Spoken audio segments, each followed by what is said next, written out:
Um, Good afternoon. My name is Andy Frisky. I'm part of the DreamBank team here, the American Family Insurance DreamBank, and so excited to be hosting this session today. And would love to. We always like to start things off asking folks where they're tuning in from. So if you're comfortable to do so in the chat section, please go ahead and do that right now. We're tuning in from the heart of Madison, Wisconsin right now. Actually, fun fact, Leah was just facilitating a session with the DreamBank team. And then I told her I feel like we're a NASCAR pit stop, so just going from one session to the other.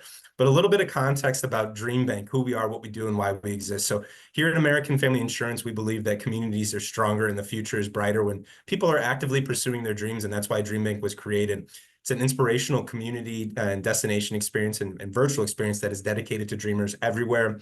Our offerings are designed to help you celebrate the dream journey, to overcome obstacles, and to stay motivated. So I'll go ahead and I'll drop some pertinent links in the chat here today about some upcoming events that we have, as well as our robust YouTube library as well.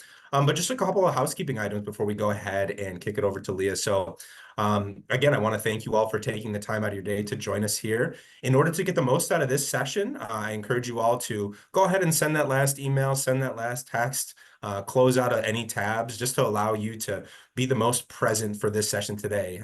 Just because you signed up for it, we want to make sure that you get the most out of it. But without further ado, I'm really excited to go ahead and kick it over to Leah Roe of The Perk to talk about how to improve culture and maximize results. So without further ado, I'm going to go ahead and kick it over to Leah. Leah, go ahead and take it away.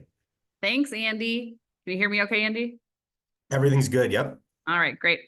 Hi, everyone. I am so excited to be here. If you see me looking up, all of you are on this beautiful screen over here. So there's nothing going on above me. It's just I'm looking at all of you. But I'm so excited to be here. My name is Leah Roe. I'm the founder of The Perk. We are a premier leadership and culture development studio. And I spend my days as a certified life leadership and executive coach, a company culture consultant, and also as a chief people and culture officer. And I have a very full, amazing life. I have an amazing husband, amazing kids. But I only have one fun fact about me, and that is that I was on The Price is Right. Several years ago, I made it up to contestants row. I didn't make it onto the stage, but I did win this lamp as a consolation prize. So I have that lamp in my office. It's my one fun fact, my claim to fame. All right, let me get back over here. Here we go. So some ground rules and expectations for our time together today. As Andy said, please be present, eliminate distractions as much as possible. I really want you to give yourself the gift of this next hour of the time and space to really learn and grow. Please feel free to ask questions, engage, participate. You can use the chat. There's no such thing as a stupid question in any workshop that I do, so please feel free to ask any and all questions. I know culture can seem like a very complex, nebulous thing, and we're going to simplify it today and really provide you with some actionable takeaways and tools, but please feel free to ask any and all questions. I also ask that you choose to be open-minded today. An intention I like to bring into every workshop that I do is that everyone here has something to learn and everyone here has something to teach. So be open to learning new things, learning from me, learning from the other people on this call, and be open to sharing your ideas, your thoughts, your perspectives, your challenges, your celebrations with the intention to teach. And last but not least, let's please have some fun together. What day is it? It's Tuesday and it's lunchtime. Let's have some fun. Okay, so why are we here today? What is our purpose? We are here to talk all about culture. We're going to talk about what culture is, why it's important. We're going to talk about how to improve your culture and maximize your results by focusing on one key element of culture, and that is trust. And so today we are going to equip you with a practical framework to build and scale trust at your organization. And this framework is amazing because not only can you use it to build and scale trust on your team and at your organization, you can also use this in your personal life. It's how you build trust with your spouse, with your kids, with clients. So you can use it in every area of your life. So let's start with what culture is. Again, like I mentioned, culture can seem like this complex, nebulous topic, but it really is not. At the end of the day, your culture is built by the daily behavior of everyone on your team. So the definition of culture, it is your company's values and beliefs manifested in the behavior of everyone at your organization. So the daily behavior, what people are doing, is what's building your culture. Your culture is not what you say it is. It's not what you put on a poster in your hallway. It's not what you put in your employee handbook. Your culture is built by behavior. It's built by the daily behavior of everyone on your team. And when we work with clients to define, to scale, to operationalize their cultures, we always talk about how strong organizational cultures are built on a foundation of three elements: trust, communication, and alignment. So if you have an issue on your team, if you have an issue in your culture, it is one of these three things. It is either a communication issue, it is a trust issue, or it is an alignment issue. And in our experience, in the work that we do, 90% of the time, when you break that issue down, it is a trust issue. So culture is something that cannot be owned or mandated by one person. It's not the CEO's job. It's not HR's job. Culture is something that has to be co-owned and actively built by every single person at your organization. And I like to compare it to an orchestra.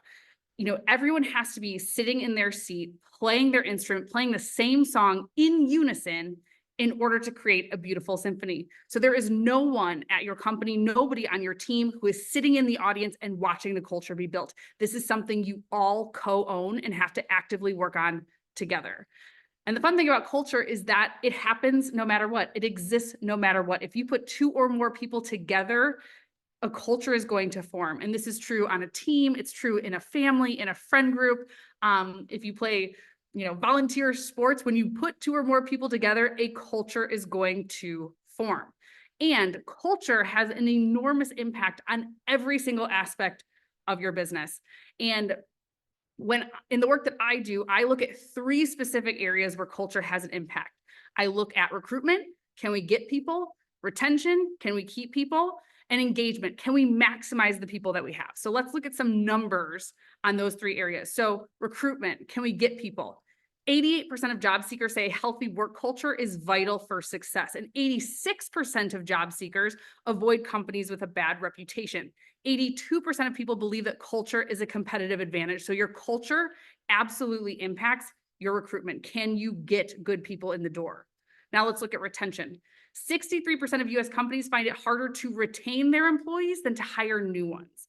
And last year, the cost of employee turnover triggered by a toxic culture was $50 billion. And it's expensive. It's expensive to lose people and rehire them. There's a conservative estimate. This is a conservative estimate, is that it costs 1.5 times an employee's salary to replace them. This is in terms of hiring costs, onboarding costs, lost productivity due to that person being gone, lost productivity due to lower morale for the people that are still around. So it's very expensive to replace people. Then in terms of engagement, can we maximize the people that we had? In 2022, worldwide, we lost $7.8 trillion in productivity due to disengaged employees. $7.8 trillion. I literally had to Google what is the abbreviation for trillion. It's TN, by the way, I found it. Then in the US alone, we lost $550 billion from lost productivity due to low morale and disengaged employees. And for teams with engaged employees, they see 43% less turnover, which is great because we just learned that it's very expensive to have turnover, 1.5 times an employee's salary to replace them, and they saw 23% profitability. So your culture directly impacts the bottom line of your company. So is culture important is not the right question to ask. It is important. So the question really is, why is it important to me? And why is it important for us as a team? Okay, so culture is just going to happen. It forms no matter what, and it has an enormous impact on every single aspect of your business. And so the question then becomes, why wouldn't we be intentional about it? It's going to happen no matter what. It has an enormous impact on every single aspect of the business. Why wouldn't we be intentional about it? And spoiler alert, you should definitely be intentional about it. So how do you do it? How do you be intentional about the culture that you're building? I want you to remember what we talked about just a few minutes ago. Culture is built by the daily behavior of you and everyone else on your team. And the foundation of a great culture is trust, communication, and alignment. 90% of the time when you have an issue on your team or in your culture, it is a trust issue. So what should you do to create a high-performing, amazing culture? Focus on behaviors that build trust. Focus on creating that high trust culture by doing the behaviors that create trust on your team. And there are 5 core trust behaviors that we're going to go over today. And again, I want you to think of this like a framework. When you are doing these 5 behaviors, this is how you build trust. This is how you build trust on your team. This is also how you build trust with clients, with prospects, with your kids, with your friends. So this framework can be used in all areas of your life. And those 5 behaviors are: number 1, connect; number 2, create safety; number 3, commit; number 4, be clear; and number 5, celebrate. So let's jump into connect. We trust people who we feel connected to. At its core, trust is all about relationships, and relationships are built through genuine, meaningful connections. So we trust leaders and teammates who demonstrate that they care about us on a personal as well as professional level. And so I love to sum up connect by saying, when I feel seen by you, when I feel heard by you, when I feel valued by you, that is when I trust you. And so what does this look like in action? What are some things you can start doing today to build trust on your team through connection to really improve your culture? First and foremost, you have to talk to people. Yes, you have to talk to the people that you work with.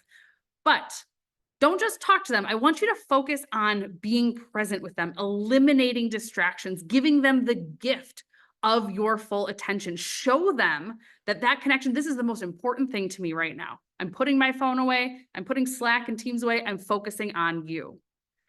Also, when you're listening, when you're being present with them, I want you to be curious. I want you to ask powerful questions. Ask questions that go beyond the surface. So ask them, what's important to you about this? What do you enjoy about this? What challenges do you see? Ask questions that help you really get to know them, to understand who they are, what their unique perspectives and viewpoints are. And last but not least, when you're in conversation with your teammates, listen to understand, not just respond. So truly listen to their perspectives, to their ideas, not with the intention to respond, but really with the intention to understand. Another thing that you can start doing or keep doing is have one-on-ones. 60% of employees actually say that one-on-ones build trust faster than any other action a leader takes. And it makes total sense, right? When you have an effective one-on-one, it's a dedicated time for you to be eliminating distractions, for you to be present with that person, for you to be curious, ask powerful questions, and listen. So if you're not currently doing one-on-ones with your team, start doing them. This is a great way to build trust, build connection, and improve your culture. So that's connect. Focus on connection. Now, the second core trust behavior is create safety. And we trust people who we feel emotionally and psychologically safe with. And when we feel safe, we speak up. We admit mistakes, we ask for help, we share our ideas, and we get to be ourselves. And when we get to be ourselves at work, that is when we give our all. And when we give our all, our companies thrive as a result. So what does this look like in action? What are some things you can start doing to build trust by creating safety? The first thing you can do is model safety by being vulnerable. And I know that's like a lot to ask. It's like, just go out there, just be vulnerable. So a way to make vulnerability, actionable is by using what I call a safety sentences. So the words that you say can model safety, can model vulnerability. So especially for you leaders out there, as a leader, it's so important to just own up to your mistakes. I made a mistake.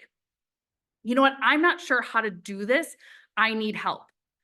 I don't know the best way to do this. What ideas do you have? One of the most powerful things you can say as a leader, as a teammate is, I don't know. Demonstrate that it is okay to not have all the answers. Demonstrate that it is a safe place to not always have all the answers. Another thing that you can do to create safety on your team and build trust is, instead of asking, what did you do or who did this when something goes wrong, instead of playing that blame game, ask, what happened? Okay, this didn't go as planned. What happened? We'll get through it together. And last but not least, something you can do to create safety on your team is assume positive intent. Assume that people are kind, fair, and trying their best with the information that they have available. It's very evident when you're in a conversation with somebody or going into a meeting when you can just feel it. You can sense the difference when somebody's assuming positive intent and somebody's not. So a way to create safety is be a leader, be a teammate, that no matter what happens, you're assuming positive intent on the other person's part. All right, so you're building trust, you're improving your culture by connecting, by creating safety. Now let's go to our third core trust behavior, which is commit. So we trust people when they do the things that they say they're going to do. So this core behavior, this is all about reliability and follow through. We trust people when they do the things that they say they're going to do. And I was like, say, if you're just having a day and you're like, I'm going to go out in the world and I am going to break trust with absolutely everyone I meet. The best way to do that is to go around and make a bunch of promises and then not follow through on them. And one of my clients, they call this your say-do ratio. How often are you actually doing the things that you say you're going to do? So that's a great thing to check in with on your own and also with teammates. What is my say-do ratio from your perspective? Am I doing the things that I'm committing to doing? So what does this look like in action? What are some things that you can start doing today to build trust through commitment? This one's pretty easy. You have to do what you say you're going to do. So when you commit to doing something, follow through with it, whether it's for a client, whether it's for a teammate, or if it's something that you're committing to for yourself, make sure it happens. And the most important thing here is if you determine that what you've committed to can't be done or you need help, communicate ASAP. Communicate so your team has the opportunity to step in to help you pivot to support you. I know that I just made a joke about how, if you're having a day and you want to go break trust with everyone, but that's not really what happens in reality. When we work with teams on strengthening their trust, strengthening their culture, we find that this core behavior of commit, this is the one that always rises to the top of people saying, you know what, we don't have high trust on our team because people aren't doing the things that they say they're going to do. But 99% of the time, it's not being done with malintent. People are not maliciously going out and making commitments to you and then not following through with it. As humans, we get excited. We get enthusiastic. We want to do all of the things. All of these things sound amazing. I'm going to commit to all of it. But then we realize, ooh, I have life too. Life happens. Maybe my kids get sick. Maybe I get sick. Maybe I realize that actually I don't have the information I need from the client in order to make this decision on the timeline that I committed to. Life happens. So remember that you are human. And the commitments that you make, you are human. Don't set unrealistic expectations for yourself. Don't overcommit. Don't set unrealistic expectations for other people. And also give yourself some grace. Again, we're enthusiastic. We overcommit. We want to be able to do all the things. We want to believe that we can do all of the things, but we don't have a million hours in the day. So give yourself some grace and give those around you some grace as well. When people are not following through on their commitments, instead of just getting angry, again, assume positive intent, connect with them, be curious, ask what's going on, what's happening, in what ways can I help you with this? Another thing I want to note is with each of these behaviors, they really do exist on a spectrum. So for some people, commit is extremely, oops. Sorry, I'm trying to get my mouse back. Almost there. Swear I'll get it.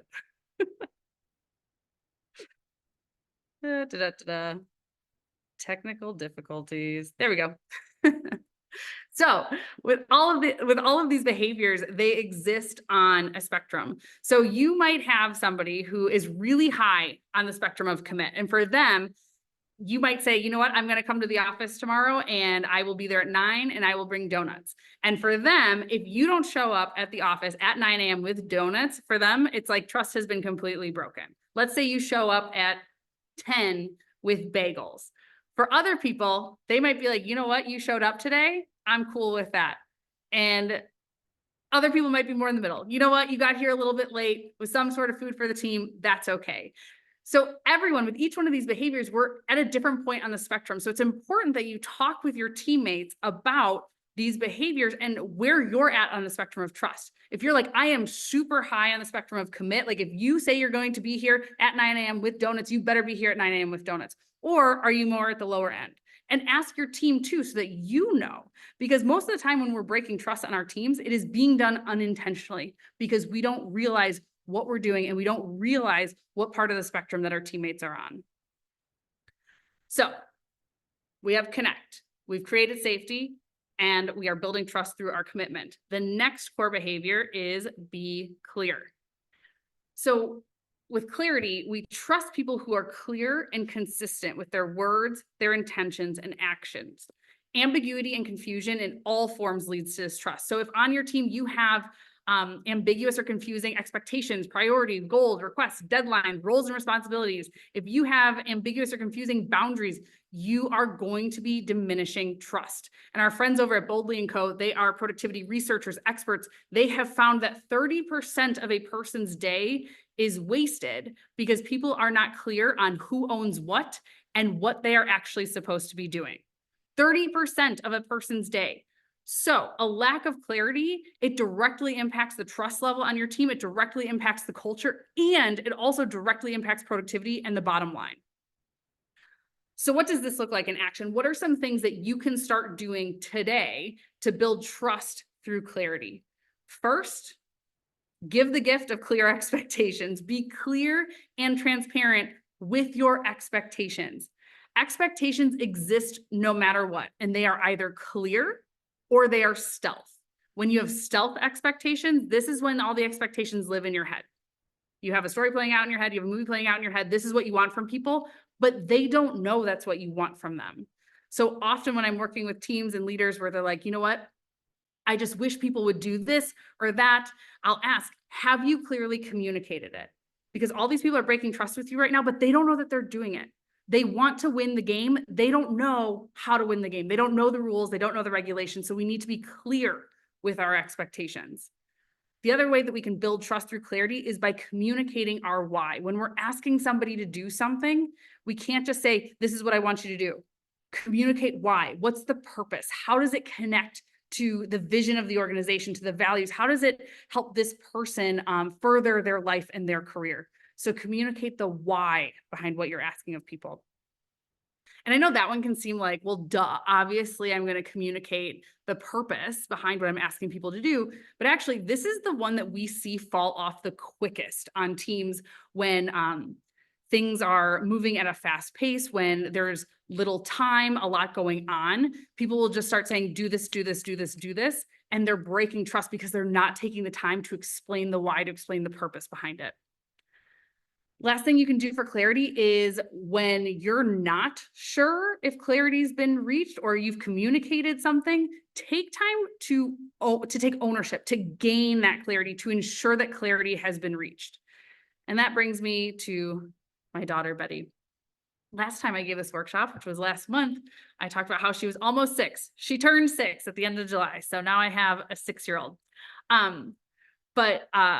So there was one weekend where my husband, Dan, he was going to go get brunch for the family. And so he said, Betty, why don't you come get brunch with me and ask Mama what she wants. Ask Mama what she wants for brunch. And so Betty came over to me. This was a few years ago. She was probably 3 or 4. She said, Mama, what do you want for brunch? And I said, ooh, where are you going? They were going to Bloom, which is this amazing bakery down the street from my house. These pictures are literally from their website. So good.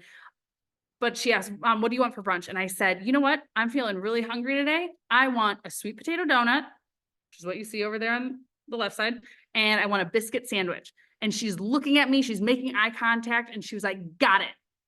And I go, ooh, Betty, you know what? I just want to make sure that I communicated clearly. Can you repeat back to me what you heard?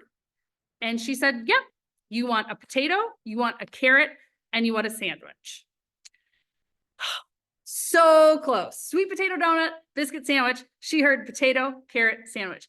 And it was so cute. It was so adorable. And also I realized that this happens on teams. This happens in business all the time. The things that we say, even when we know we've clearly communicated it, it is not necessarily what the other person has heard.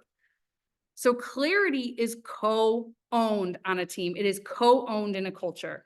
Communication is only complete when the other person has understood you and their behaviors are in alignment with the desired result. One of my favorite quotes from George Bernard Shaw, he says, the single biggest problem with communication is the illusion that it has taken place. So if you want to have a high trust culture, if you want to improve culture, take the time to ensure that what you have communicated has been clearly understood by the other person. And take the time when somebody's communicating to you that you repeat back so you can ensure that you are clear on what they're asking of you.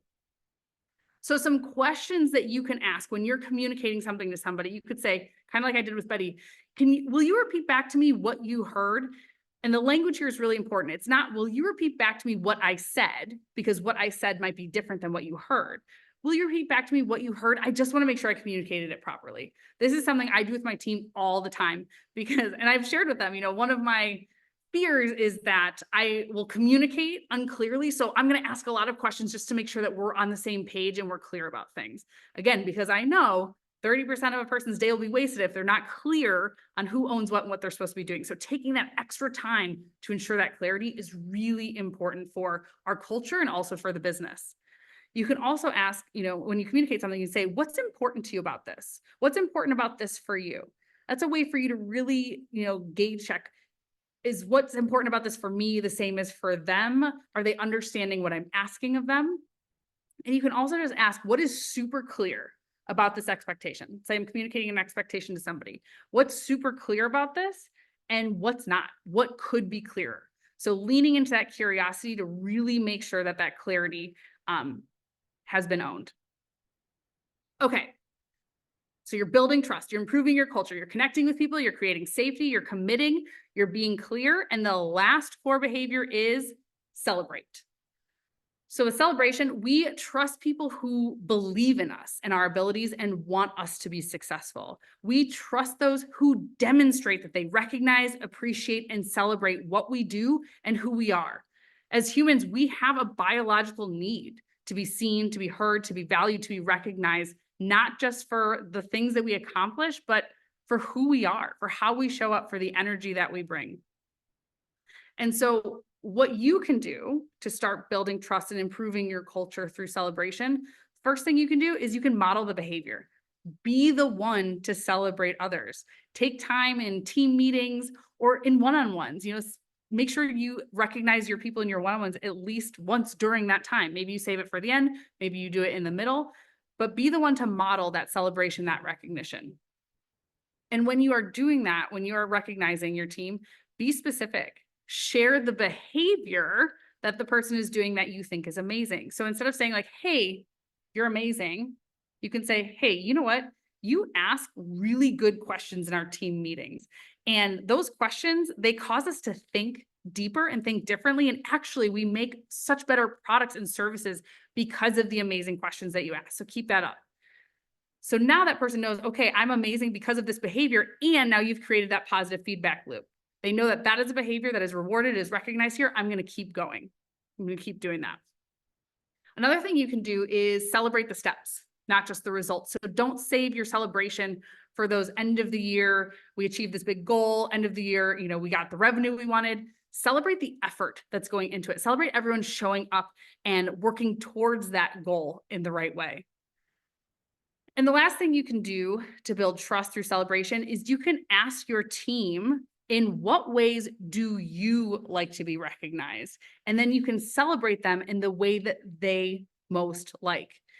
And I don't know how many of you have read the 5 love languages or taken that test, but they also have a book, same authors, on the 5 languages of appreciation in the workplace. So when you ask your team, in what ways do you most like to be recognized? You can give this as an example because they might say, whoa, that's a big question. I don't know. So there are, 5 languages of appreciation in the workplace. Some people love words of affirmation. So they want to hear, I think you're amazing. Here's what you're doing that I think is amazing. Keep it up. Other people feel recognized, celebrated by having quality time. So maybe it's, let's hop on a virtual coffee or let's go out to lunch if you're in the same location. So that quality time is a really great way to recognize and celebrate them. Other people are like, you want to recognize me? You want to celebrate me? Take something off my plate. So you can do an acts of service. What's one thing I could take off your plate today? You could also do tangible gifts. Some people love a $5 Starbucks gift card. Other people see that as a huge slap in the face. And on the topic of tangible gifts, I do want to shout out a company called Goody. That's who we use for our tangible gifts. You can do it whether you're an on-site team, a remote team, a hybrid team. But what I love about that platform is you can pick out something for somebody and then they can decide, yes, I want this. And they put in their address, have it sent to their house, or they can choose something else that they actually want. They might be like, you know what? I have too much tea right now, so I'm not going to take, this nice tea. I'm going to find something else for the same dollar amount. So it's a great way to recognize, celebrate people with those tangible gifts, but also allowing them the opportunity and autonomy to pick out what they most want. And then the last one on here is physical touch. We are in a workplace, so high fives, great.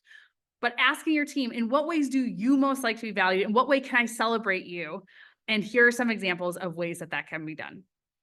And I also encourage you to make this question common language. Continue to ask your team in one-on-ones how they like to be recognized, how they like to be celebrated, and remember that and do that. You can do it today. Honestly, I encourage you all, I challenge you all. I would ask at least 2 team members, send them a text message, or if you're on Slack or Teams, hey, I'm working on being better at recognizing and celebrating the team. In what ways do you most like to be valued?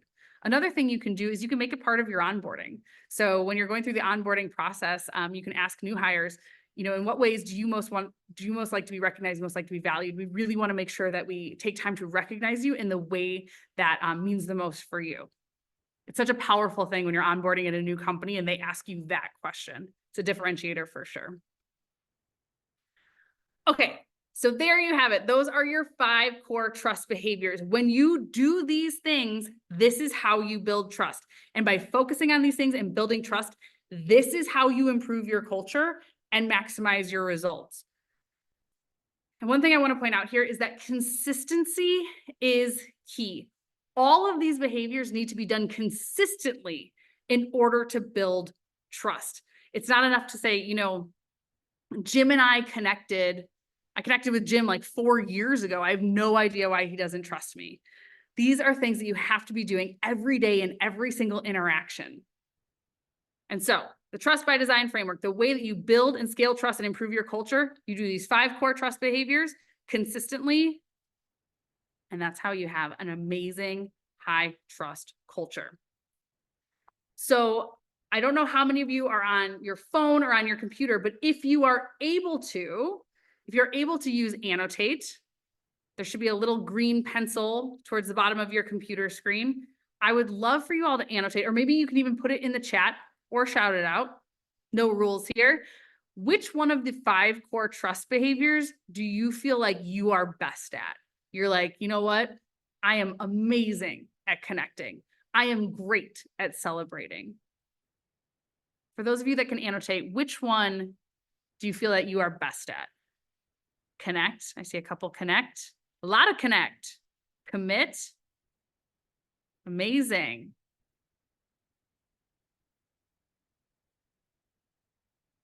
Some clarity, some create safety. It's really interesting. I've done this workshop a lot, and celebrate.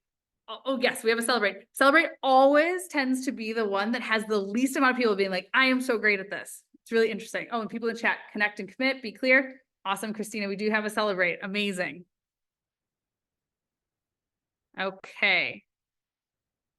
Andy, I don't know if you're able to clear for me. Maybe? Yeah, I will. I'm also trying to find annotate, so give me a second. I'll get it handled. Great. Well, Andy's working on the clearing. I would love to hear, which one do you want? Oh, thanks, Andy. Which one do you want to work on? So maybe there's several that you need to work on, but which one are you like, you know what? I want to put in the time, the effort, the energy to work on this one to create trust on my team. Creating safety, clarity,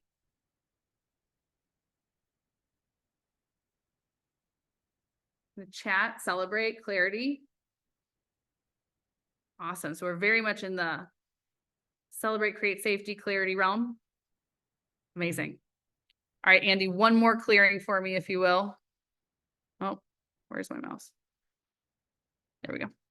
Okay, and the last one, if your company, your organization had to choose one of these behaviors to work on, which one do you think would drive the most impact? So if your company had to focus on one, which one do you think would drive the most impact for your team and for your organization? Clarity, create safety.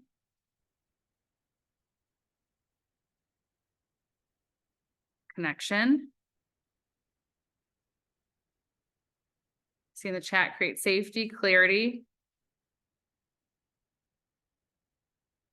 Amazing. So this can be really helpful talking to your team about these behaviors, talking about trust, and then asking these questions of your team as well. When we do workshops for organizations, that's one of the questions we ask at the end of the workshop, where everyone ranks, and that gives you a really incredible action plan. We did a workshop last week for a team, and 86% of the whole team that was there, was about 100 people, 86% said be clear was the one that would have the greatest impact on the organization. So they were able to walk away from that and say, okay, we have our action plan for the year. We are going to focus on clarity, and that is going to help our culture and also help everything else. Give yourselves a round of applause. I can't see your faces, but you should all be applauding, patting yourselves on the back. You made it through your trust masterclass. Yay. So I would be a terrible coach if I let you go off into the world having taken in all this content, all this knowledge, and not making a commitment for how you're going to put it into action. What are you going to go do now to have a positive impact on your team, on your culture, in your leadership, and in your life? So I want you to take out a piece of paper or type it in your notes somewhere, but I want you to commit to one thing. What is one thing you commit to putting into action from today's workshop? And I would love if you would type it into the chat as well. I would love to see some commitments. What are people going to go and do with the content that they have learned?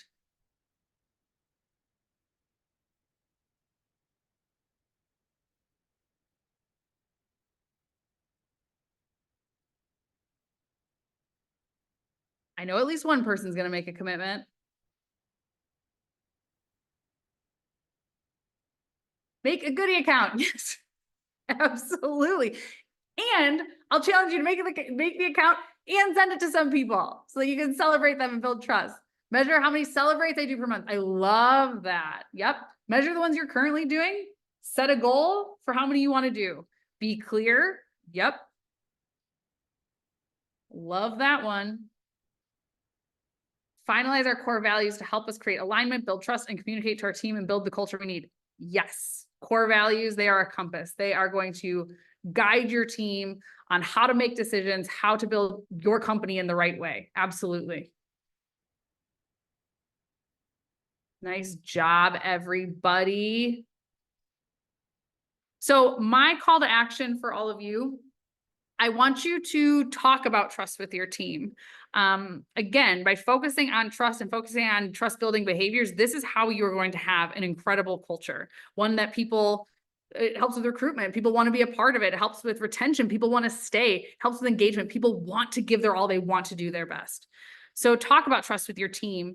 Ask your team, what behaviors build trust for you? Ask your team, what behaviors break trust for you? Share with them what behaviors build and break trust for you. Where are you at on that spectrum? Are you hardcore commit? If you don't do the things you say you're going to do to the T, I have an issue. Talk about it. And then commit to the team behaviors that'll build trust. Commit to these 5 core behaviors. Commit to doing them consistently. Commit to measuring them, tracking them. How well are we doing with this? And also, it's not a matter of if trust breaks on the team, it's a matter of when. So be proactive. Talk about what you're going to do as a team when your trust inevitably breaks. And the last thing I want to note too, if you are interested, and Dan, maybe you can put it in. Oh yeah, so in the chat, there's a guidebook for trust that it goes over all these behaviors. It has like some little videos to go through it too. So it's a great way. You can either share with your team, this DreamBank talk, or you can share that, or both. And then also one thing that we are launching, we've been doing this internally as a company for the last year or so, is measuring our internal culture at the Perk. Being a company that helps other companies develop their culture, we're also very intentional about growing and developing our culture. Otherwise, it would be like the cobbler's kids have no shoes, right? And so what we've really found is the best way to measure culture is by measuring your trust, belonging, and well-being of the individual employees on your team, and then collectively as a team. So we've been doing this internally for a long time, and now we are going to start providing it as a free resource for companies outside of the Perk. So if you want to go to this link and sign up, I think we're launching it at the end of the month, Dan, is that right? Yeah, so it'll be ready for the public at the end of the month, but this is a great way for you to take an assessment and see, where do you rank? in terms of those 5 trust behaviors. Where do you rank with belonging? Where do you rank with well-being? So it really gives you your culture optimization score. So if that's something you're interested in, please feel free to go to that link and sign up. And with that, I'll turn it back over to Andy for Q&A. Thanks so much for that, Leah. We'll give it a few moments here as people can go ahead and type their question that you have for Leah into the chat, or if you wouldn't mind, just politely use the raise hand function within Zoom to go ahead and come off mute. So while people are typing up their questions, Leah, as you know, here at DreamBank, we are a community that is built up of fellow fearless dreamers, and I have 2 questions for you. Oh, One, gosh. what is a dream that you're actively pursuing right now that you'd be comfortable sharing with the group? And Yeah. 2, what's one piece of advice you have for the group who are actively pursuing a dream as well? Oh, Andy, I love those questions. I'm pursuing a lot of dreams right now, actually. One of them is having my business, The Perk. We are 6 years old now, which is amazing. I can measure that because we started the business the same year that my daughter was born. So Betty just turned 6, so the business just turned 6. So pursuing that dream, and also Dan Roe, my husband and co-founder who's on the call, we recently, with partners, purchased the New Glarus Hotel. It's a boutique hotel in New Glarus, Wisconsin. It was built in the 1800s. And so we are going through the long, amazing, juicy process of renovating this boutique hotel and restoring it to its former glory. And this is a dream that we've had for years. And so it's really exciting to now be designing it and actually doing the work. So that is a dream that I'm pursuing right now. And I think, if I had advice for pursuing a dream, I mean, the first step is getting clear on what your dream is. And when you have that clarity, then you can go about achieving that dream in the right way, right? So I would start with getting clear on what is it that you actually want and why. And I will give a shout out back to DreamBank. DreamBank has so many free resources to help you gain that clarity on what your dream is and what you ultimately want. The other piece of advice is that you absolutely deserve to go after your dream. Whether you achieve it or not, you absolutely deserve to go through the process of getting after it. So don't wait, start. Thanks so much for that. You got some nice comments of people who are really into the hotel idea that you and Dan are working on. I personally am really into it as well, and looking forward to seeing updates along the way. A couple more moments here just to get any sort of questions in. It looks like we did just get one in from Kathleen. Could you share some ways to ask for people to, quote unquote, tell me what you heard? I feel like I end up summarizing the tasks and timelines and then confuse folks or use my teacher voice and insult folks as well. So a different way or various ways to ask the question, tell me what you heard. Yes. And so this is one that comes up, this question gets asked quite often of, I feel like if I say that, it's going to come off as condescending or something like that. And so I will say that it's not necessarily using those exact words of tell me, can you repeat back to me what you heard? You can use your own language. The goal is really to ensure the clarity. So, asking, okay, I call it the trifecta. One thing I like to do too when I'm communicating is what's one thing you're excited about with this? What's one thing you're nervous or hesitant about? And what's one question you have? So those 3 things, what are you excited about? What are you hesitant about? What's one question that you have? Asking those 3 questions, it demonstrates that it's okay to have those same feelings all at the same time about something that's being communicated to you, but it also gets at the heart at, okay, they're excited about this. Great. They've understood that piece. Okay. They're hesitant about this. Let me address those concerns right now. And then also it gives them, okay, what questions do you have? Okay. Now we can answer those questions to ensure clarity. So the language is not as important as ensuring that clarity. And then that's another tool you can use, the trifecta, to get that clarity. I love the trifecta. That's such a good framework. We got some excellent questions that I think might piggyback off one another. First one from Nicole: how do you repair trust on a team with tenured employees that has been previously broken? How do you repair trust on a team with tenured? Great question. So what I've found in the work that I do is it's really important to have common language in order to repair that trust. So that's why, our trust by design framework, having those 5 behaviors has worked really well with teams to learn that language. So then it's like, how has trust been broken? We can now boil it down. trust has been broken because we have not created safety on our team. I don't feel psychologically safe to share my ideas. Or trust has been broken because we don't have a genuine connection between employees on the team. So what I encourage you to do is break trust, this complex topic of trust, down into this framework. Give your team this language so then you can pinpoint where has trust actually been broken, and then you can prioritize your efforts there. Great question from Rebecca too. How might a manager turn around an employee who has been untruthful in the past? Is there room for repair? How might a manager turn around an employee who's been untruthful in the past?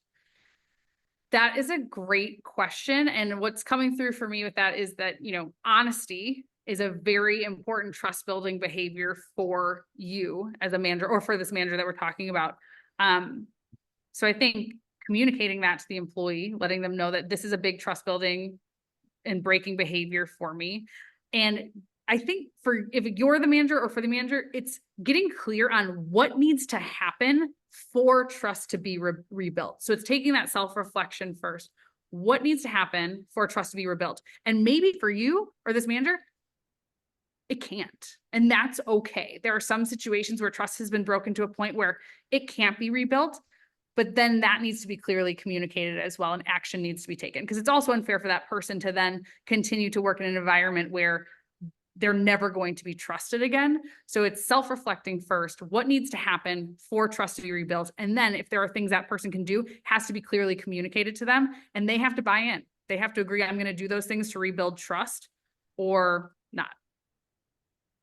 Great examples there. Thanks so much for that, Leah. And that looks to be all the questions that have come in at this time. I want to go ahead and thank Leah and the Perk for putting together such a wonderful presentation. Please go ahead and check out their amazing business, choosetheperk.com, for their offerings and ways to work with them. I also want to thank you all for taking time out of your day to join us here. I'm putting a couple pertinent links in the chat. One of them is our upcoming list of events that we have through the end of September, or right around there. So that's kind of what we have in the pipeline. And then I also want to go ahead and highlight our YouTube page as well here too, if I can figure out how to copy and paste. But this event is being recorded and will be sharing on our YouTube page as well. I'll be sure to go ahead and email all of you to the email address in which you used to register for this event today, once the recording is up there as well here too. Some great praise coming in from Priyansh. Great way to present such an important topic with such great enthusiasm. I really enjoyed devoting my time to this. Thank you so much. So again, props to Leah and the Perk for all the work that they have been doing.